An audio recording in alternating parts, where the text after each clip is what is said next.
Hello again. Welcome and thank you for watching this video. Here we're going to take up the subject of politics as it relates to this series of videos. There may be some of you who will be surprised to find that writings on politics have been included in this series of videos, which look at life from a more spiritual perspective. Some of you may even feel angered or offended by what you see here. For those of you who do, please be assured that this portion of the video series was not created to anger or to offend, but to inform. If perhaps you feel that a video such as this is not an appropriate forum from which to learn of such information, then you may want to consider this. It is assumed that you want to know the truth, regardless of the subject being discussed here. Why else would you have continued so far into this series of videos? It's hoped that you haven't done so simply out of idle curiosity. The subject matter considered in these videos, and especially on this subject, is generally of a very serious nature, and I'm not in the habit of arbitrarily expressing personal opinions. I'm merely the instrument of delivering the information contained in this video, so that it will be available to those who want or need to know it. Trying to avoid offending everyone, or even anyone, cannot be the foremost purpose of these videos. The foremost purpose must be to tell the truth wherever it's needed, and indeed here it is needed. Nevertheless, I've not tried to go out of the way to offend anyone. Still, as stated, there may be those with different mindsets who will be angered or offended by what they see. There are, however, some subjects that must be looked at frankly, and let there be no doubt that this is such a subject because of the fact that politics and politicians play such a significant role in our lives, and all of us are affected either directly or indirectly by both politics and politicians. Talking about politics in today's world of 2015 is not a happy task because of the degree to which so much of politics and so many politicians today have been perverted by greed. Greed for money and greed for power. There. It's been said. Quickly, truthfully, and straight to the point. Far too many people in the executive branch, the legislative branch, and the judicial branch of the governments of many of the so-called major world powers are so intent on furthering their own financial situation and power, or the financial situation and power of someone whom they feel can and will reward them, that they no longer truly represent the people of the society who elected them. Or, in the case of appointed officials, the people who elected those who appointed them. In many of the smaller or less powerful countries, the situation is often the same or worse. The loyalties of elected officials in virtually every country are too often to their own political party, or to the people, the organizations, or the corporations whose lobbyists have paid or otherwise influenced them. It saddens me to say that such payments are nothing more than legalized bribery, with those having the greatest resources with which to make the legalized bribe generally having the greatest influence. The politicians accepting these funds must be somewhat careful so as to avoid arousing the ire of those whose votes they require in order to continue to be reelected. Nevertheless, these politicians know that the attention span and the memory of far too many voters is such that those running for re-election do not often feel the need to be overly cautious. There are from time to time a few politicians or political activists who stand out as brilliant exceptions. Sadly, as few of these as there are, most of them don't last very long. If they're at all effective, they become potentially dangerous to the status quo, and they're then either scandalized or in some other way discredited in an attempt to make them ineffective. If everything else fails, then something even worse and more drastic may be done in order to neutralize any serious threat from such persons. If you truly believe otherwise, be careful that you don't fall into the category of those who are so naive or so apathetic that they don't pay any attention to what's in the newspapers and news broadcasts. You need not and should not be a person who doesn't know, or even worse, a person who doesn't care about the ever-growing millions of people all over the world who have lost their jobs and can't find a job that pays a living wage, or about the elderly who have to choose between medicine and food and paying the rent or the winter heat bill. You need not and should not be unaware of the masses that are growing, the masses of people who cannot afford proper medical care, or who can't afford a decent education for themselves or their children, or those individuals and even families with children who have no place to live and become a part of the homeless population who try to exist and survive on the streets or in their automobiles. In addition, we mustn't forget about the millions of children around the world who go to sleep hungry every night. In fact, if you're not a person who knows of or cares about such things, I urge you to become such a person as soon as it is reasonably possible for you to do so. Your response may be that these are difficult problems and cannot be so easily solved by politicians. If you really believe that, it should be called to your attention that these same politicians seem to have been able to figure out easily how to provide excellent living quarters, food, clothing, medical insurance coverage, salary, retirement benefits, education, and transportation for themselves and their own families. In addition, they've been able to keep, in some cases for many years, the job that not only provides them with a generous expense account, but allows them to decide on the amount of all those other benefits, including salary and retirement benefits, for themselves.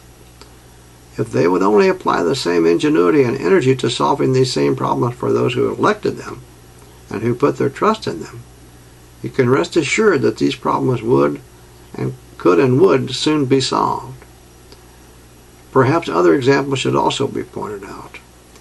Consider the fact that a great many of the public schools in some countries have significant inequities in the quality of education that's received by the students who attend certain schools when you compare that to the education received by the students who attend other schools within the same general or greater metropolitan area. Some countries, states, and provinces fund their schools by using property taxes from properties in that community. It doesn't take a genius to realize that the property values in some areas of these countries, states, and provinces are often a great deal less than in some of the other areas. The result is that some schools are often severely underfunded compared to others, and the amount available to teach youngsters in the underfunded schools, when considered on a per-student basis, it's much less than the amount available per student in the better-funded schools. That can only have in the long term one result. Those students that attend to underfunded schools are more likely to receive an education that's inferior to the education received by students attending the schools that have higher levels of funding. Why not change the way the schools are funded so that every student in the state or province, or better yet, every student in every country, regardless of the location of the school, will have an education with funding which has been increased to the degree necessary to make it equitable with the funding for all the schools on the upper end of the funding spectrum for education. Why can't that be done? In addition, the salaries that are paid to the teaching profession, a profession with the greatest responsibility of any profession in the world, are so deficient that the profession does not attract or keep those who are most capable of performing this most important work. Change the educational system to pay the effective teachers a salary that will cause capable and effective people everywhere to seek to become teachers. Then find other professions for the teachers whose students are found not to have been adequately prepared for their future lives. Those former teachers are likely to be very effective in a profession more suited to their talents and their needs. If necessary, change the system further to rid it of the sometimes burdensome bureaucracy that too often hinders or prevents positive change. Replace that bureaucracy with a system that has been proven to be effective. Politicians will probably tell you that the cost of implementing such programs is prohibitive, but that's only because they don't want to look at all the options that are available. They should realize that they are already paying more than that cost in order to fund the extreme costs of welfare and prisons for those individuals who have been given an inferior education, or perhaps no higher education at all, and who then often find it difficult or impossible to compete with those who have received a better or higher quality education. Consider yet another example. Why have so-called welfare or public aid programs too often been designed in such a way as to be self-perpetuating? In some governments, they now proudly point to the fact that there are time limits that have been established, supposedly to solve that problem, at the end of which those receiving benefits under the program are dropped. At the same time, these programs, whether limited in duration or not, often make little or no provision for training that will allow workers, especially those who have lost their jobs in industries that are unlikely to rehire, to gain new skills that will help make them more employable. Additionally, why are there often no provisions for child care for the children of those workers who need training or schooling in order to improve their situation sufficiently to avoid continuing dependency on welfare and public aid programs? Without being able to provide care for the children, many parents could not take advantage of training or schooling to improve their job skills, even if it were made available to them. Consider further why many of these programs that are often initiated with much fanfare are so underfunded that they can't nearly help all of those who are in need. When you consider also the fact that now many will be dropped from the programs after the specified time limit has been reached, regardless of whether adequate provision has been made to preserve the individual's ability to provide food, shelter, and medical care, even the basic essentials for themselves or their families, then it should cause you to wonder what kind of society it is in which you now live. In addition, in too many societies today, there are no welfare programs provided.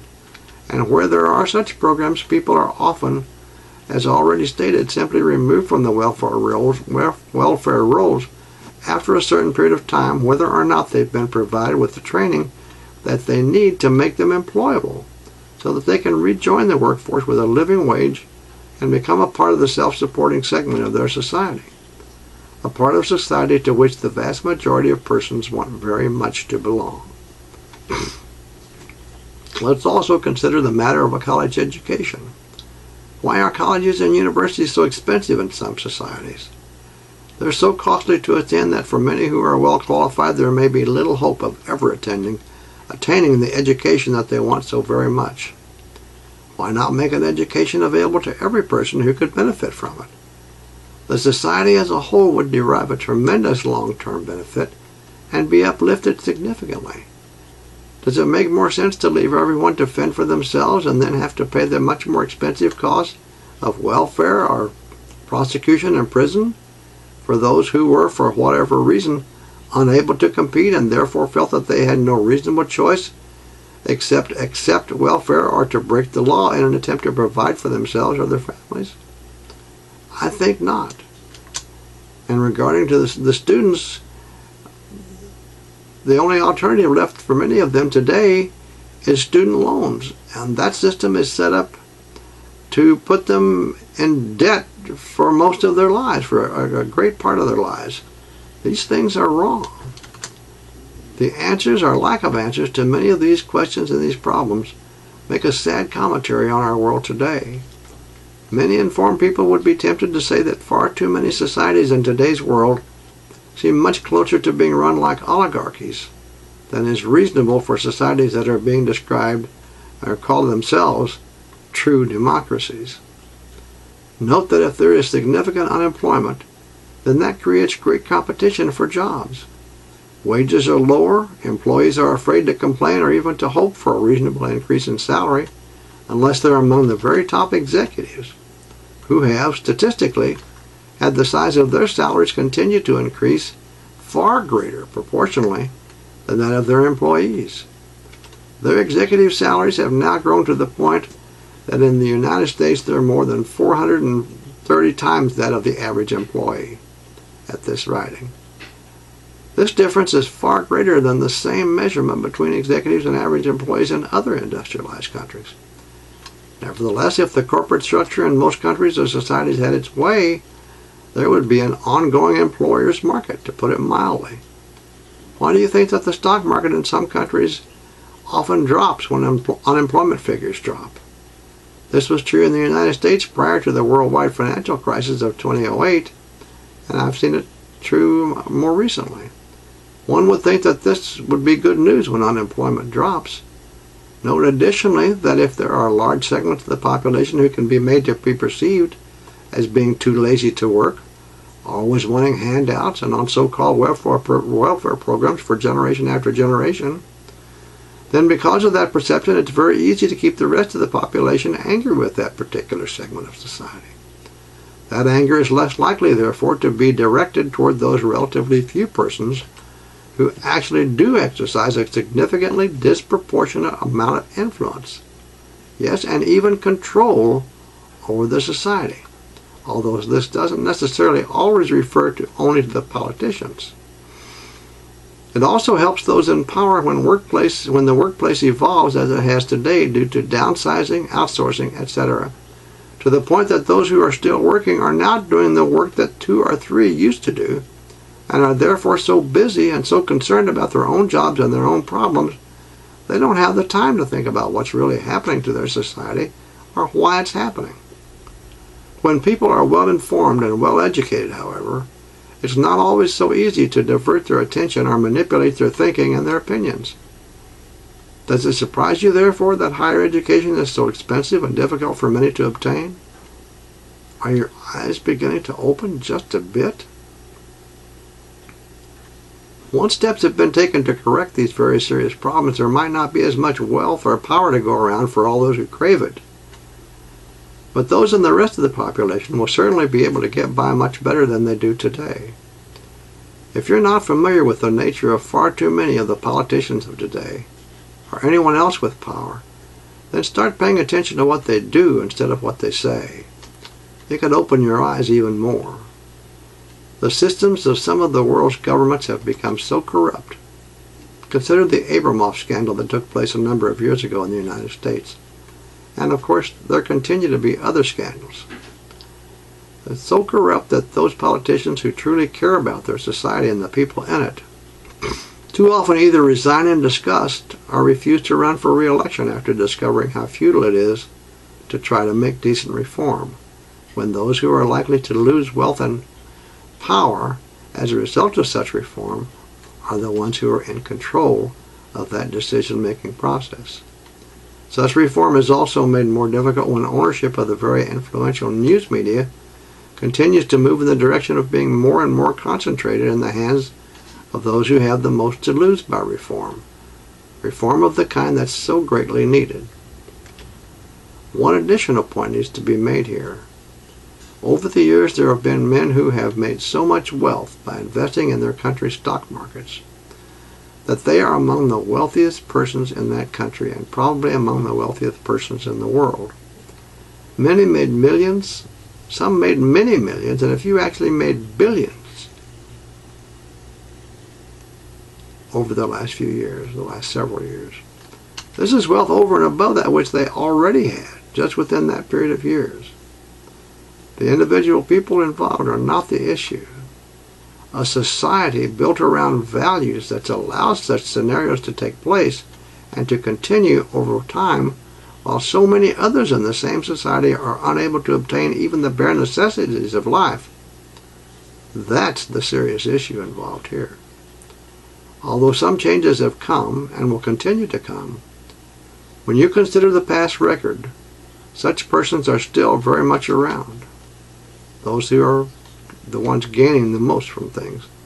Let me say now that wealth which has been earned honestly from hard work and used wisely and with thought for those beyond oneself need not necessarily be the cause for criticism.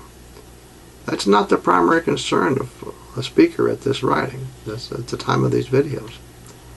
The problem rears its ugly head when many of those who have greatly excessive wealth are or become so greedy to hold on to it all that they continually oppose any tax structure which requires that they pay their fair share of the burden of cost necessary to support the very society from which they have gained so much.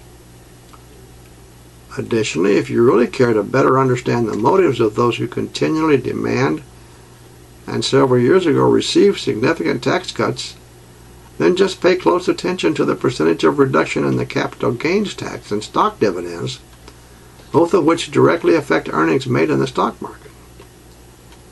Any reductions to these taxes are very beneficial to those who make millions in the stock market virtually every year. Compare those cuts to that type of income to the percentage of reduction in the taxes of the average working family, and you'll readily see that the wealthy almost always receive a much higher percentage of reduction. Worse still, compare the funds left over after taxes and expenses have been paid as it relates to the wealthy and even the very affluent families, compared to the average working family. Yet too often the wealthy respond with great cries of anguish. Soak the rich. All you want to do is soak the rich. Indeed. As I have already indicated, the rich have hardly been slightly dampened, much less soaked. And this becomes obvious if you care to take a moment to examine their lifestyle, especially when you compare that to the lifestyle of the average poor or middle-income family. It's obvious that the wealthy do not always pay their fair share. After all, how many excessive millions or billions do these people need for a rainy day? How can anyone really believe that such things could be morally right, when our societies have children all over the world who are going to sleep homeless and hungry every night? Some say that thousands of children around the world are actually starving to death every day. At the same time, there are some people who are so filled with greed that they don't want to have to do without even a few of the many millions or even billions that they have profited. While all of this is going on, the rest of us seem so filled with apathy, are so caught up in our own troubles, that almost nothing is really being done to change the conditions that are still causing these problems each and every day all over the world. What's suffering with those ultra-wealthy people, some of whom are so filled with greed, endure if they had to live on a few million or a few billion less in profits this year or any other year, when that's compared to the suffering day after day, year after year of so many children and adults of all ages? If you're a person who can easily justify to yourself a society which allows such inequity, then you should take a long, hard look at your values and your priorities. Or in your next incarnation, you may very well be one of those homeless who go to sleep hungry every night. Think about it. I thank you for watching. I encourage you to continue with the next video and subsequent videos in this series. My sincere thanks.